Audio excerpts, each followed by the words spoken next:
Question है। गुरुजी सब बोलते हैं कि जो भी होता है भगवान के रूप से होता है, पर मुझे भगवान में विश्वास नहीं है। ठीक है।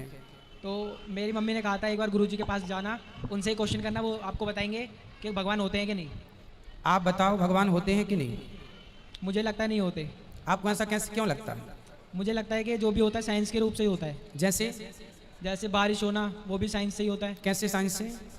क्योंकि वो वाटर सर्कल होता है ना। वो वाटर सर्कल होता है ना, जो वाटर जाता है फिर उस बादलों में, फिर उससे बारिश होती है। तो फिर अपने सीजन पे ही क्यों होती है? सर ये भी तो उसमें क्वेश्चन होगा। देखो, आप ठीक कह रहे हैं, हर चीज में साइंस है। यस। पर ये बताओ कि समुद्र के अंदर द्वारिका मिली है भगवान श्री कृष्ण की, उसमें क्या साइंस है? वैज्ञानिकों ने तो बनाया नहीं होगा पानी के अंदर। गुरुजी मेरे को पता नहीं है अभी कि मिली है द्वारका उसमें। आप गूगल पर यूट्यूब पर देखिए, 3-4 साल पहले भारत के वैज्ञानिकों ने समुद्र के अंदर एक नगरी पाई। बड़े बड़े वैज्ञानिकों ने रिसर्च किया तो पता चला कि ये नगरी वही 5,500 साल पुरानी है। ये मैं नहीं बोलता, साइंस दावा करता है। तो साइंस दावा कर रहा है कि ये नगरी 5,500 साल पुरानी है। साइंस में तो यही पढ़ाया जाता है कि मोहनजोदड़ो हड़प्पा संस्कृति के पहले कुछ नहीं था। 2000 साल पुरानी घटना है मोहनजोदड़ो हड़प्पा संस्कृति की। तो फिर पानी के अंदर द्वारिका का मिलना इस बात के सबूत है कि साइंस केवल 2000 पुरानी बात जानती है और हमारे शास्त्र हजारों साल पुरानी बात जानते हैं। ये मैं नहीं प्रूव कर रहा हूँ, साइंस प्रूव कर रहा है। अब दूसरा, गुरुजी अंतरिक्ष से आपने सुना होगा ऊपर अंतरिक्ष में ओम की ध्वनि निकल रही है, ऐसा साइंस ने माना है।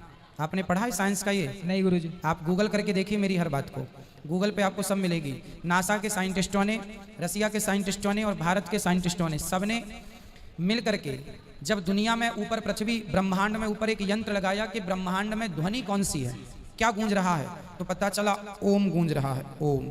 और ओम हमारे वेदों का पहला अक्षर है, प्रणव है ना, इसलिए ओम। तो ये सिद्ध हो गया कि जो हम पढ़ रहे हैं ओम, ये ब्रह्मांड में भी गूंज रहा है। ऐसा मैं नहीं साबित करता, साइंस। जैसे राम सेतु मानव निर्मित है, नासा के साइंटिस्टों ने प्लस भारत के वैज्ञानिकों ने 10 साल तक रिसर्च की इस पर।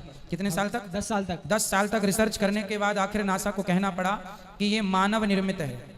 तो आज जो अवशेष है हमारे देश में भगवान श्री राम के द्वारा निर्मित जो राम सेतु है, तो उससे ये सिद्ध होता है कि ये राम सेतु हमारे पुराणों में इसका उल्लेख है, और केवल लिखा नहीं है पुराणों में, उसका सबूत है राम सेतु। तो जब राम सेतु है तो फिर राम के भी होने की सत्यता मालूम होगी कि जब राम का सेतु मिल गया तो राम भी है। तो साइंस भी तो प्रूव कर रहा है। आप बद्रीनाथ जाइए, केदारनाथ जाइए, बद्रीनाथ में पूरा बर्फ का माहौल रहता है, सुना आपने? बद्रीनाथ जी में पूरा बर्फ का माहौल, पूरा पहाड़ों में क्या होता है? बर्फ होता है। पर वहां बद्रीनाथ जी के मंदिर के ठीक सामने एक कुंड है, उस कुंड में गर्म पानी आता है। कहां से आता है आज तक किसी वैज्ञानिक को नहीं पता, जबकि चारों तरफ बर्फ है। वहां की नदी भी जो है बिल्कुल बर्फ जैसी ठंडी है, लेकिन वहां गर्म पानी इसलिए है कि भगवान को पता था कि भक्त लोग यहाँ आएंगे और यहाँ भगवान का भजन करेंगे, सर्दियों में ठिठुरेंगे तो उनको कोई गर्म पानी, तो प्राकृतिक गर्म पानी है, किसी ने किया नहीं। आप कभी जाएंगे तो ये साइंस आपको मिल जाएगा।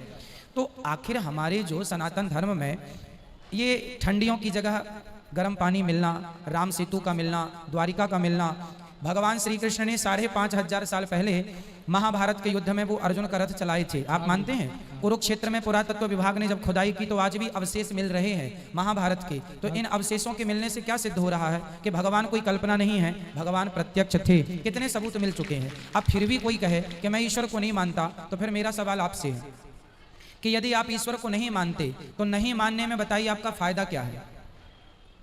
कुछ फायदा नहीं है। और यदि आप मानेंगे तो नुकसान क्या है?